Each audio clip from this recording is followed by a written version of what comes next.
The light within, having the clarity to discern. New moon in Leo.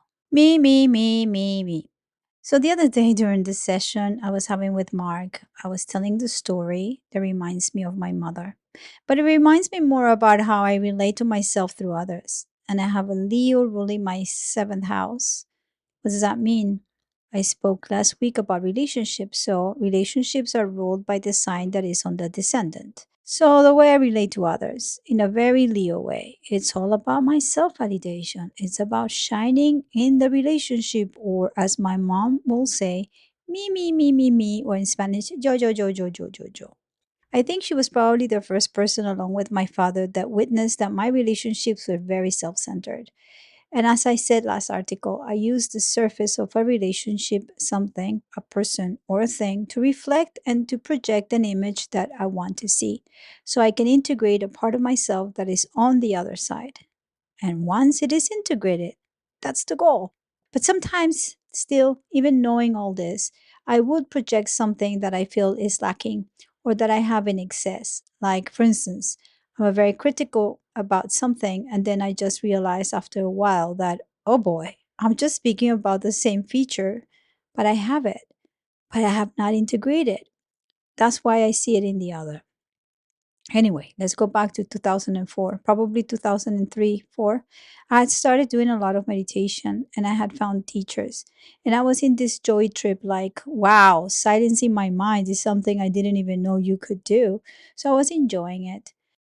But as much as I was silencing my mind with all these Buddhist meditations and insight meditation practices, I started understanding what the Buddha said about, first become aware of your breath, then become aware of the felt sense. I want to talk about the felt sense later because I don't think I really understood that until later on when I got into the work of Gabor Mate. Because it was very abstract for me to take care of my senses or to pay attention to practice. And then it was like, be aware of your emotions. And that was where I was really refocusing because that was the main reason why I started asking some teachers to guide me that way because I was very emotional, driven by my emotions since I was little. I didn't have any distance between them and what was happening. I just didn't know how to respond. I was always reactive. And mostly with the moon in Scorpio, emotions are very, very extreme. They're like either, oh yes, or oh no. There's nothing in between. So it made me very radical about many things. So I'm doing these meditations and I start quieting my mind and starting to understand my emotional body. What was the practice? The process was like, focusing on the breath cycle. And then I'll say it again. I did not understand very well the felt sense. I kind of knew that they were talking about, but I did not experience it because I would jump immediately to the emotion and I would stay with the emotion.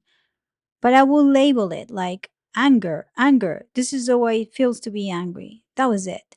But even just doing that for a while made me acquire so much insight about what was going on. So I started getting very curious about how I was so reactive. And one day I decided to do an exercise. And there was no social media at the time, only email, the way you connected to people that cared for you. So I remember I just picked up like 20 people around my life, whether they were people I work with or dealt with or family or friends, and I decided to ask them. I remember the subject line was like, I will never ask for anything, and this is the only favor I will ever ask for. So feel free to do something about it, but if you don't want to do it, just don't do it. So I wrote, Dear blah, blah, blah. I don't know if you know, but I've been doing therapy for a while. And I've also been doing meditation. And this came up to me, and I want to do this exercise. And I want you to tell me with all your honesty, what are the three things that you think are my strengths? And what are the three things that you think are my downfall? You don't have to explain much. You just have to label them. And I will really appreciate it. I will not respond to this email. I will probably delete the email afterwards because all I want to see is I want to see how I respond to that. Thank you very much. Blah, blah, blah, blah. Send the email. I got a lot of responses. And this is where I learned that when people respond to you or react to something you say or do, it's not about you, it's about them because they're projecting something on you. It's about how they relate to the question. But hear me out. This was fun. So I got a friend that just respond like, "What's wrong with you? You're getting me very worried. Why are you asking this type of question?" And I was just laughing, saying like, "Wow, this person doesn't want to go too deep." But hey, that was his response. It was a he, by the way. Then I had a removed cousin that she called me up and she was like, "Are you okay? Maybe you should go to a real psychologist, like a real psychiatrist. Maybe they should give you pills because I think you're a little bit derailed." And I was like, "Okay, thank you." Then I had a friend that I thought we were okay. She just used this space to tell me all the things she hated about me. But the email was pages long, so she had waited for an invitation from me to just tell me everything. And hey, whatever, I get it. I realized she actually hated me more than she loved me. And the way that whatever she was saying, it wasn't that it was right or wrong. It was like, wow, that was intense. So I did not get into confrontation. She actually wanted confrontation, but I said I was not going to reply and I never spoke about it. So I probably just gave her the space to say whatever she wanted to say, but she didn't have the guts to say it in my face. So she used the email for that. Whatever. And so on and so forth. So I had that. But one person who didn't reply, well, she was not very good at emails, was my mom. So I asked her, and I was gonna have a vacation with her. So she wrote in a little piece of paper and she was laughing and laughing and she was giggling while she was writing. And then she gave it to me and it said three words. It says, yo, yo, yo, in English, me, me, me, me. I looked at her and she looked at me and we started giggling. And she said, "That's all I remember, Monica. Since you were born, it's all about me, me, me, me, me, me, me. And this is no difference." And I was like, wow, wow, this is the way she sees me. She sees me as a very self centered, which could be true because, hello, I'm speaking about me all the time. This vlog is all about my perception of my life. Lots of the answers pointed to the same thing. My greatest strength was also my downfall. Like, I'm very intense and I never give up. So I always get what I want. On the positive side, I'm a go getter. On the negative, they saw it as a very intense energetically, like too much, I suppose. So let's share the story, and we're going to talk about that kind of perception and how our embodiment is sometimes more analytical. Let's say you have a moon in Virgo, so you start saying things that aren't working. You have a moon in Gemini, so your mind is jumping here and there, and you could be very funny. Or you have a moon in Aries. And I mean, if you thought Scorpio was all about me with extreme intensity, Aries doesn't even know that there are other people in the room. Forget about it. It's all about them. But in a different way, because I guess that I'm speaking about my seventh house ruled by Leo in my chart. And I just the way I interact with others, I make myself the center of the conversation, but I'm also curious about others. So I'm not just all about me, but I guess that my mom saw me like that. My mom had her moon in Virgo, so she was very critical about anything that I will say. She would usually come and tell me the wrong stuff. Very rarely, she said something good. And this was something that created a rift in our relationship because I would say, "Mom, how come when I'm doing good stuff, you don't tell me?" Same responses I got from the headmaster of my school many times. It's like, "Why should I praise you when you do good deeds?" And I'll go like, "But why do you only yell at me or call me out when I do wrong things?" And they both agree. Integrity is something you should have. Otherwise, it becomes about morality. And then you're just waiting to be called out. And I think I got it after a while. I was like, okay, it is more challenging to do good than bad, but it is worth it. So I was looking for attention, any validation. There was something amiss, and I would yearn for that sort of light to make me shine. My father's death created a big void in my heart, and I was adapting as best as I could. It took decades to understand that the real light comes from within. Ta-da! New moon in Leo. The creative fire shines. There's a new moon in Leo on July 24th. That's why I'm talking about me. My north node is in the fifth house, which is represented by Leo. And I guess that for somebody who's going on that direction, whether you have the north node in Leo or in the fifth house, or you're born with the Leo moon or the Leo sun, or you have the sun that is a very prominent part of your chart, let's say on the 10th house or in the seventh house, or the sun in general. You just have to be aware which is the part of yourself that wants to be validated, that wants to be seen, that wants to be listened to, that wants to be heard, and wants to feel and be unique. Because the sun is our light and your sun is your light. This is a place that shows your authenticity. But depending on our conditioning, on our parents, and how they did their best to raise us in society, this is also the part where we get entangled, where we get upset when we don't get our way, if that's what we're after. And so we can really start accommodating ourselves to try to fit. So you start losing your freedom and your identity from very early on because you start looking around and see, oh, if I behave like this, maybe I don't get that. So this is my journey. This is my north node. And how have I been anchoring that? Well, I would have always been trying to fit in. Yes, me trying to fit in a group situations. But that's the place where I suffered the most. So nowadays, for instance, it's not that I don't like groups. It's just I choose very carefully how I want to be relating to people, situations, or things, because I know that until I fully integrate it, there's always going to be something missing. Somebody will say something about me, write something I don't like. I don't get picked for a job, like a commission. And right now, I know better. So I don't get reactive. I don't take it personally, but I still have a conversation with myself. Going back to the Buddhist meditations where I was skipping the felt sense in the four steps, acknowledging the breath, acknowledging the felt sense, acknowledging the emotions, and then getting the insights or the synchronicities, as Jung will call them, the felt sense was something interesting. I remember reading a book or getting into this guy Eugene Gendlin. He wrote a book called Focusing. This was the first time I started understanding that emotions could be felt in the body. It's a method called focusing oriented therapy and is all about this idea of the felt sense, how the body holds a kind of inner knowing. But at the time, I didn't have the tools to really get into that. I understood it logically, but I needed to practice it. Although I had a Taoist teacher slash practitioner where we would practice and he instructed me how to do it, but there was a disconnection. I was so taken by my emotions since I was little that I didn't have any distance between them and what was happening. So it took me years to kind of get into that. And I remember when I got into that, the whole somatic practice, I was like, holy shit, this is what I've been trying to learn for a while.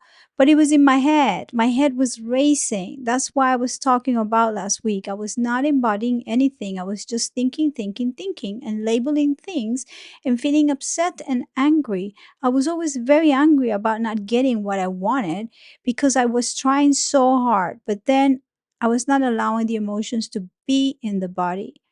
So I do personally think that doing somatic practice is what really changed me so much. And this came not long ago. It became very evident that with the work I did with Gabor, it took a while because before that you could see I'm old mind, blah, blah, blah, blah, blah, always thinking. And so the mind is racing and it has a very different speed than the body. Because every time you have a new moon in Leo, it's like a new renaissance on how you want to embody this life in a way that is beautiful. It's like, you are beautiful. You are so beautiful. Quote, the sun is the source of individuality. It symbolizes the power to become self. In Leo, that power seeks to radiate, to create life out of its own substance, to give birth to forms that express its identity. But this giving must be pure, or the light will become consumed by its own shadow. Dan Ruger, The Astrology of Personality. Ta-da! Self-actualization. To paraphrase a little bit my teachers, the fifth house is a creative principle where the soul in this journey wants to self actualize. This is relating to the need to become the conscious co creator of one's reality, as Jeffrey Wolf Green will say. This archetype, that also includes the sun in Leo, reflects the urge to express what is inherently unique within us, to shine without needing external validation. And I think that this is one of the most important because when you still want the validation, you have not integrated your light. You're still counting, you're still responding, or rather reacting to what other people are saying. But until the soul has evolved to the point where it's inwardly secure in its own light, there's a need to be seen, applauded, or validated by others. As the sun is the source of our individuality, the power that it symbolizes is coming from wanting to integrate that as the self. So it's about radiation. It's to integrate life out of its own substance, to give birth to forms and express its identity. That's why the Leo fifth house or the sun relate to creative or artistic matters. Is the fifth house of children because children are the biggest creations that we can have, but also artistic endeavors. I have Venus in my fifth house and the North Node as well. So, hello, art is here, writing here. Look at me here. But I'm doing it for my own self validation. Now, going back to the four foundations of mindfulness, I was practicing Theravada Buddhism at the very beginning, before I started really seriously working with Thich Nhat Hanh or Thai, who was more from the Mahayana tradition. I really love the simplicity of the Theravada, which is, if you go into the hierarchies, it's the one closer to the Buddha. It extends to Laos and Thailand. The Mahayana is what became Zen. You see it in Japan, in Vietnam, and now in America. So we have a lot of Zen influence, but also Theravada. I used to have a teacher I really loved. I still love her, even though I no longer relate to her in the same way. Her name is Tara Brach. I learned so much from her. Back then, they weren't called podcasts, yet they were audio files on the web pages. I would listen to her meditations daily, and I would actually meditate to the sound of her voice and follow her Dharma talks. I did that for years. The practice was called Satipatthana, the four foundations of mindfulness in Theravada Buddhism. Kayanupassana is the mindfulness of the body, the breath, the posture, the movement. Vedananupassana is the mindfulness of the feeling tone, pleasant, unpleasant, or neutral sensations, your felt sense. Sitanupassana is mindfulness of the mind, emotional and mental stages, anger, joy, confusion. You see, I jump to that all the time. Dhammanupassana is the mindfulness of mental objects, categories like impermanence, hindrances, and truth, insights. This is what I was practicing. It's a progressive structure. It starts with the body, then the sensation, then the emotion, and finally the meaning. But you see, because I was so overtaken by my emotions, I would start with the body and skip immediately to the emotion. Then I try to get to the meaning. God, I was racing, racing, racing. Bottom line, this practice gave me, across time, an understanding of my emotions and felt sense. It supported the realization that I was trading my authenticity for false security, but it was the somatic practice that brought the felt sense in touch with my wound of not being seen, and that led me back to the state of presence. Ta-da!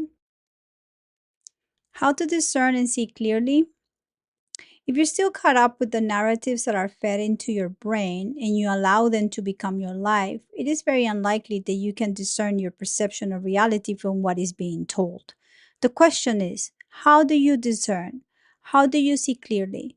Although my answer might be biased because it is me speaking through my perception, it is about having as much possible education in how things work and always starting with the money. Follow the money and it will lead you to the understanding of how everything is so connected and how much deception we have been unconsciously impregnated with. There's no such a thing as these people are good or bad. It's just the way it is. This is the difference between duality and polarity. What I'm saying in this article is that if we keep our own authenticity, if we keep our own light, if we understand the real character of self validation, we're not going to go into a space of needing attention from others. And that's when we get discernment. When you become sovereign and you have choices, then you don't get confused. You are in tune with your frequency. We don't see clearly because we are emotionally bound to a false frequency. The narrative doesn't just shape our thoughts, it shapes our sensations. This is why Barbara Handclau's writing about the difference between the physical and emotional dimensions of perception is so precise. She's not speaking about something far away, she's speaking about the emotional body. In the physical dimension, our attention is ruled by time. Emotion, survival, and repetition. Our bodies hold cellular trauma that hasn't been metabolized, and the repetition of those wounds makes us a loop. That's why clarity isn't a spiritual quality, it's an embodied one. Clow writes, We are tuned to the physical dimension through the limbic brain, where the core experiences of birth, early emotional memory, and survival imprint the basic beliefs of the individual. These become difficult to access without going into the emotional field. In the emotional field, the emotional body begins to loosen. Frequency becomes a way of reading the field, not reacting to it. She says the emotional field is primarily the realm of the emotional body where unresolved experiences are stored and released. Until these emotional polarities are balanced, our perception will be split. This is a distinction between polarity and duality. Polarity holds both ends. Duality separates them and demands we choose sides, but the frequency doesn't lie. When we attune to it with presence, breath, and responsibility, we stop projecting and start perceiving. And this is where I root the question of discernment, not in mental knowledge, not in opinion, not in belief, but in the clarity of what my emotional body tells me when I'm not seeking to be seen. Leo represents a soul's urge to create from the joy and abundance of the divine within. It is the field where one becomes a conscious co creator of reality. But when this energy is blocked by early restrictions or lack of feedback, it creates a deep grievance. Nobody sees me, nobody cares. Boo hoo. The Leo archetype stands for the supreme expression of the ego of the individual. Here, the development of the ego reaches its fulfillment through creativity and self actualization, understood as the conscious emotional body. Ego is a perception. If someone is still chasing applause, they haven't integrated their light. The idea of ego death is bullshit. What's needed is emotional awareness because until a person is grounded in their own felt sense, they're just drifting. So the next phase becomes clear the supreme expression of ego. Again, ego here is the conscious emotional body. This is the sense of self that becomes aware of emotional responses, of how reality is perceived, reactively or responsively. When people say this person has a lot of ego, they may simply be seeing someone who isn't conscious of how emotions are being felt or even passing through the body. This is an electromagnetic current that must be acknowledged. It must be recognized so the life is not navigated by knee jerk reactions. But this is what is meant by ego. It is not something to be killed. The notion of ego death is a distortion, a misuse that circulates in many current teachings. Many teachers right now are trapped in their own bias. They're pushing thought over presence, mixing modalities out of fear. One public example is the guru like Aubrey Marcus. The issue isn't him personally, it's that the frequency he's vibrating in is confused. Too much plant medicine, too much outside attention, not enough felt sense, not enough attention to what is actually moving through the body, not a single space for integration. So, what's reflected back is that same confusion and chaos. The people he attracts, the teachers he aligns with, they mirror the same distortion, and that's his issue to work through. This is what self validation without clarity looks like. There are other teachers too, ones I once followed, that now speak from fear, even as they call it truth, and no, that's not it. The best teacher is the one who has done the work, and very few have. And that includes this writer, who are not practicing 100% of the time. That's why this blog is an open notebook to track what's working and what isn't. Barbara Hanklau says the bifurcation of particles and the existence of antiparticles mirror the human tendency to live in duality instead of polarity, which causes people to be violence prone. People annihilate the people who most closely mirror to their own behavior, just as particles and antiparticles annihilate each other when they meet. She names this within quantum mechanics and the emotional field. She talks about how our split brains receive frequency and how perception is conditioned through electromagnetic translation. She makes clear how the emotional body is a field of reception. When it's manipulated, people can't access their own clarity. She writes, once we're cut off from the emotional field, we can manipulate through it. The global elite use the lower astral plane to feed fear into the collective field.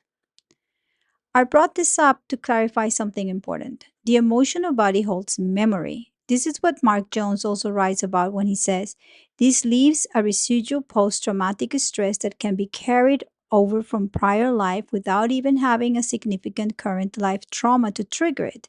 He's naming that there is emotional fragmentation carried through the soul. There is a tension between the structures we internalize and the creative access we still have. He writes that we struggle to identify and meet our own needs in the ways we could before the trauma. The memory is still active in the emotional field. The Buddha laid it out, the foundations: breath, sensation, emotion, insight. That's what I've been practicing. That's where discernment starts. Ta-da! Polarities to integrate. It's interesting because it is in the fifth house that we self validate, that we give ourselves the light we need in order to feel creative. Now, when we project it to the polarity, that is Aquarius, Uranus, the 11th house, this is the collective. These are the peers. This is the future. And when there's no real grounding in how we feel connected to our own needs, when we don't understand the difference between merging with the other intimately or staying with ourselves, we might create a tension between our need for that validation and our relationship to what others are thinking. So, having an understanding of how this axis works is important because Uranus or Aquarius offer the liberation of the frozen Leo wound. And that wound, that's what we carried in our nervous system. That's what's held in the long term memory of the body. Mark Jones describes Uranus as holding memory beyond time. The trauma is there, but it's not always visible. Saturn has crystallized it. Uranus disrupts it. It's the moment the shock hits and you finally feel what you couldn't access before. And once what happens, you begin to perceive differently. That's why trauma is the antithesis of Leo, because when you are in trauma, you're not in the present, you're in reaction, you are in defense, you're fractured. To quote the good old Gabor Mate, when we give away our security, we lose our authenticity. So it's important to look at what we need in order to stand our ground and be creative. Because once you're following your own authentic self, the collective is going to receive whatever it is going to receive. But you're not checking how many likes or dislikes or how many people are being mean to you or whether you are invited to the most amazing party. Who cares? Really, who the fuck cares?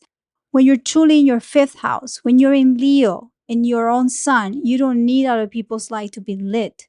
And right now, we're seeing so much distortion in the outside world. I'm not going to name names or talk about any files, but I'll say this. In order to understand what's going on, we cannot focus on the fogginess or confusion.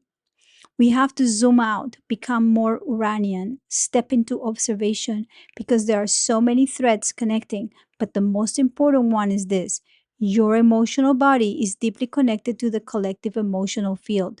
If you're not grounded in your own nervous system, you're going to be swept away. You're going to be adrift. And the last thing I'm going to say is this: I've been doing a practice for the last 6 months that's really helping me come back into the body. Polyvagal work, hypopressives, humming, chanting, vibrational tone work, breathing exercises. I'm tuning, I'm tuning, I'm tuning my frequency into the right dial. That's how you see clearly. That's how you start to discern. Ta-da! Kickstarter. So this new moon is a kickstarter to the kind of life you would like to embrace creatively, honoring your spark and validating it from within, using no masks or personas. Courage is intrinsic, and joy is the only way.